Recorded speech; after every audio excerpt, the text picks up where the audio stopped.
Okay, today I am going to discuss lecture number 5 in metric chemistry sin board. तो last lecture होने वाला है ये chapter 4 का बायोकेमिस्ट्री का, जिसमें हम डिस्कस करेंगे न्यूक्लिक एसिड्स को, डीएनए को, आरएनए को आज की क्लास में। फर्स्ट क्वेश्चन आपने लिखा है डिफाइन न्यूक्लिक एसिड, कि न्यूक्लिक एसिड किसे कहा जाता है। तो न्यूक्लिक एसिड मेनली प्रेजेंट होते हैं, मौजूद होते हैं न्यूक्लियस में, न्यूक्लियस ऑफ सेल, सेल के न्यूक्लियस में, but they are also present in cytoplasm. Mostly mainly ज़्यादातर न्यूक्लिक एसिड वो कंपाउंड्स होते हैं जो न्यूक्लियस में मौजूद होते हैं, तभी न्यूक्लिक एसिड कहा जाता है, या फिर ये साइटोप्लाज्म में होते हैं। साइटोप्लाज्म सेल के अंदर होता है। अगर आपने एक एनिमल सेल देखा है तो एनिमल सेल के बिल्कुल सेंटर में न्यूक्लियस होता है। इस न्यूक्लियस के अंदर क्रोमोसोम्स होते हैं, XX, XY डिफरेंट क्रोमोसोम्स होते हैं, और ये जो क्रोमोसोम्स हैं हमारे पास डीएनए पर मुश्तमिल होते हैं या न्यूक्लिक एसिड्स पर मुश्तमिल होते हैं। इसके अलावा सेल के अंदर आपको ना लिक्विड्स बहुत सारे मिलते हैं ना, फ्लूइड मिलता है जिसको हम साइटोप्लाज्म कहते हैं। तो साइटोप्लाज्म में भी आपको जो है वो न्यूक्लिक एसिड्स मिल सकते हैं।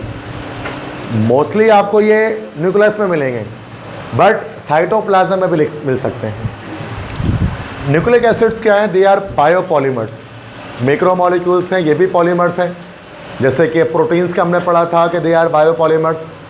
अब प्रोटीन्स जो है वो मिलकर बनते थे अमाइनो एसिड से, याद होगा आपको लेक्चर 3 था हमारा प्रोटीन्स पर। तो biopolymers which are formed by the polymerization of nucleotides. तो न्यूक्लिक एसिड वो पॉलीमर्स हैं जिनके मोनोमर्स होते हैं न्यूक्लियोटाइड्स। बहुत सारे न्यूक्लियोटाइड्स मिलकर न्यूक्लिक एसिड की फॉर्मेशन करते हैं, उसको कहा जाता है न्यूक्लिक एसिड।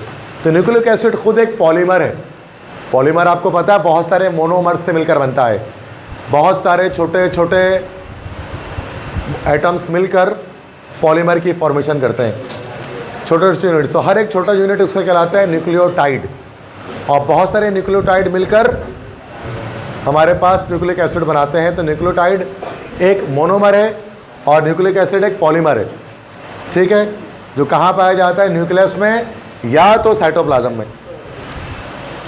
अब जो न्यूक्लियोटाइड होता है, जो मोनोमर है, जिसके मिलाप से, जिसके मिक्सिंग से न्यूक्लिक एसिड बनता है, वो 3 चीज़ों पर मुश्तमिल होता है। पहला पेंटोज शुगर, हमने पढ़ा था लेक्चर 1 में कार्बोहाइड्रेट्स के अंदर, ये वो चूँकि कार्बोहाइड्रेट्स के आखिर में ओज आता है, ये पढ़ा था हमने। और हर वो कार्बोहाइड्रेट, हर वो मोनोसैकेराइड जिसके पास 5 कार्बन हो, पेंटोज का मतलब आपको पता है 5 कार्बन, 5 कार्बन वाले जो शुगर होते हैं उनको कहा जाता है पेंटोज। पेंटेन का मतलब आपको पता है 5 होता है। तो ये एक चीज़ इसमें पेंटोज शुगर होती है, 3 चीज़ों से मिलकर बनता है न्यूक्लियोटाइड। दूसरा होता है फॉस्फेट ग्रुप, फॉस्फेट होता है PO4-3, ये जो आयन होता है हमारे पास केमिस्ट्री में इसको फॉस्फेट बोलते हैं, फॉस्फेट आयन। और तीसरा नाइट्रोजनस बेस, वो बेस जिसमें नाइट्रोजन मौजूद हो। तो नाइट्रोजनस बेस हमारे पास इसके अंदर तीसरी चीज़ होती है, या बेस जैसे इसको हम कह सकते हैं। तो इस स्लाइड में हमने क्या पढ़ा कि न्यूक्लिक एसिड न्यूक्लियस में होते हैं और साइटोप्लाज्म में होते हैं। न्यूक्लिक एसिड भी बायोपॉलीमर्स हैं जिनके मोनोमर्स होते हैं न्यूक्लियोटाइड्स।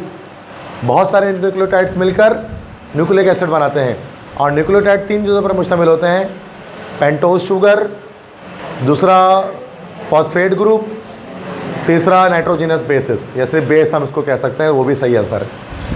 ये 3 चीज़ मिलते हैं, तो यही न्यूक्लियोटाइड मिलकर फिर न्यूक्लिक एसिड बनाते हैं। क्लियर है? सारी चीज़ें समझ में आ गई, याद हो गया ये, ठीक है। नेक्स्ट, न्यूक्लिक एसिड के टाइप्स। न्यूक्लिक एसिड हमारे पास 2 तरह के होते हैं। There are 2 types of nucleic acid, DNA, RNA. DNA क्या मतलब होता है? डीऑक्सी राइबो न्यूक्लिक एसिड, और आरएनए राइबो न्यूक्लिक एसिड।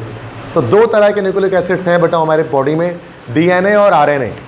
ये बायोलॉजी में भी आप पढ़ते हैं, डीऑक्सी राइबो न्यूक्लिक एसिड और राइबो न्यूक्लिक एसिड। तो बायो के टीचर्स तो उसको शायद बहुत ज़्यादा डिटेल में एक्सप्लेन कर सकें।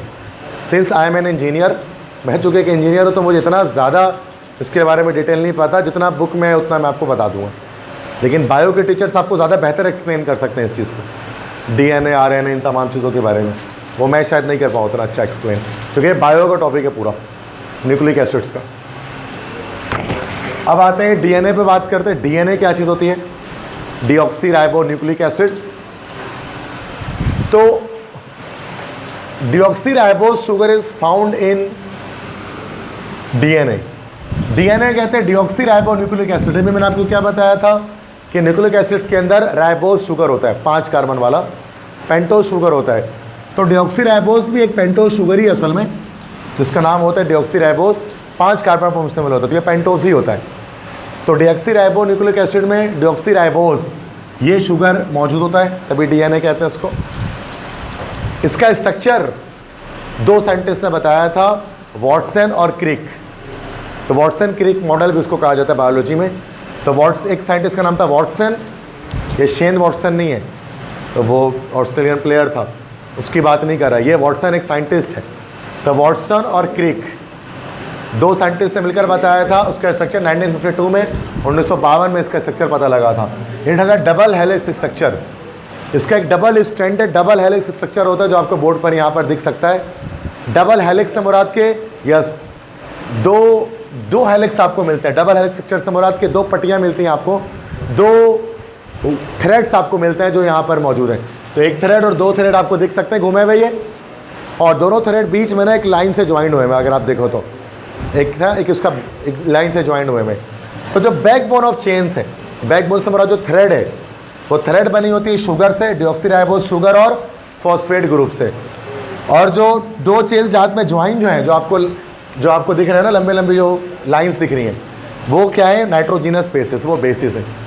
तो मैंने बताया था ना, न्यूक्लिक एसिड्स में 3 चीज़ें होती हैं। अब वो 3 चीज़ें कहाँ पर होती हैं? ये जो फॉस्फेट ग्रुप होता है और जो शुगर है, राइबोज शुगर या डीऑक्सी राइबोज शुगर, वो आपका बैकबोन में है। बैकबोन से मुराद जो वायर है, स्ट्रैंड है, थ्रेड है उसमें, और जो दोनों वायर से जुड़े हुए हैं, जो दोनों हेलिक्स जुड़े हुए हैं आपस में, वो बेस से जुड़े हैं। तो स्ट्रक्चर इस तरह से आ रहा है, वो घुमा हुआ स्ट्रक्चर होता है। तो एनिमेटेड फॉर्म में मैंने आपको दिखाया ताकि आप अच्छी तरह समझ सकें। एक स्ट्रक्चर 3D टाइप का है, 3 डायमेंशनल है, तो किस तरह से दिख रहा होता है ये। और ये क्या है, इसका फ़ायदा है कि it is the genetic code of life. DNA genetic code of life है। इसमें आपकी बॉडी, आपकी लाइफ के बारे में पूरी इंफॉर्मेशन डीएनए के अंदर सेव होती है, पूरी इंफॉर्मेशन। और यही जनरेशन टू जनरेशन ये इंफॉर्मेशन ट्रांसफ़र होती है। तभी जो ऑफ स्प्रिंग्स जो होता है ना, वो आइडेंटिकल टू देयर पेरेंट्स होते हैं। जैसे अगर एक बेटा है या एक बेटे का या एक सन है या डॉटर है, वो अपने मदर और फादर की जो कैरेक्टरिस्टिक्स हैं, जो उनके फिजिकल फीचर्स हैं, वो उसको अपना रहे होते हैं, या समटाइम्स उनकी पर्सनैलिटी को भी अपना रहे होते हैं।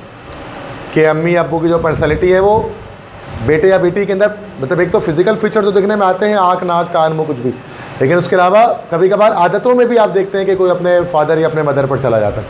तो वो ये कैरेक्टरिस्टिक्स किस वजह से, किसकी वजह से ट्रांसफ़र होती है? डीएनए की वजह से। This is the genetic code of life, जो कि नस्ल दर नस्ल ट्रांसफ़र होती रहती है आगे।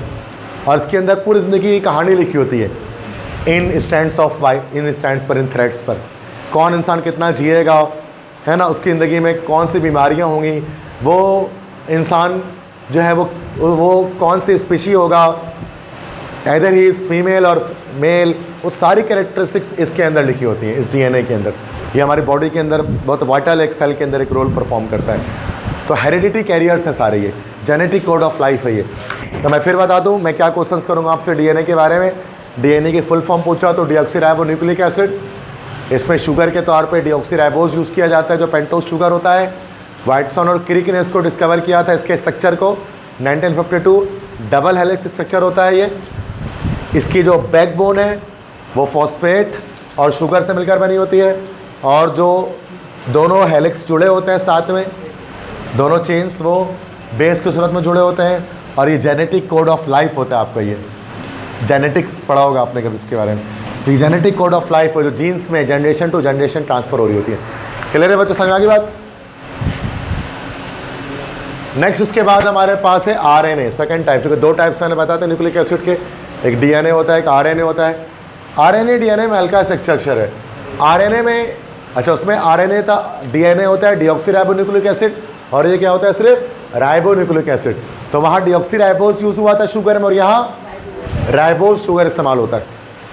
राइबोज शुगर पे बना होता है इसका जो चेन होता है वो, और बाद में राइबोज फॉस्फेट ग्रुप भी होगा, बट मेन इसमें राइबोज शुगर है। सिंगल हेलिक्स होता है ये, जैसे वो डबल हेलिक्स था, डबल पट्टी चल रही थी ना उसके अंदर, डबल वायर थी, डबल तार थी उसके अंदर। इसमें देखो एक तार है सिर्फ, दूसरा गायब हो गया उसके अंदर से। तो आरएनए में एक हेलिक्स होता है, सिंगल हेलिक्स होता है, बेस होता है अगरचे लेकिन हेलिक्स एक होता है। RNA is in charge of guiding the production of new protein. RNA का काम हेरिडिटी कैरियर नहीं है, ये जेनेटिक कोड ऑफ लाइफ में नहीं होता। इसका काम क्या होता है? Production of amino acid, production of proteins.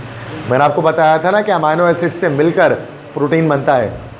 अब बॉडी के अंदर जो प्रोटीन की सिंथेसिस होती है ना, उसको वही आरएनए इंचार्ज होता है, आरएनए कंट्रोल करता है कि किस तरह से अमाइनो एसिड को जोड़ना है, अमाइनो एसिड किस स्ट्रक्चर में जोड़ेंगे, इसकी पूरी मैकेनिज्म, इसकी पूरी प्रोग्रामिंग इस आरएनए में हुई होती है। आरएनए असल में प्रोटीन्स के सिंथेसिस करता है। तो ये दूसरा एक हमारे पास न्यूक्लिक एसिड था, आरएनए, राइबो न्यूक्लिक एसिड। इस स्ट्रक्चर में भी आप देख सकते हैं वेरिएशन है। क्लियर है बच्चों?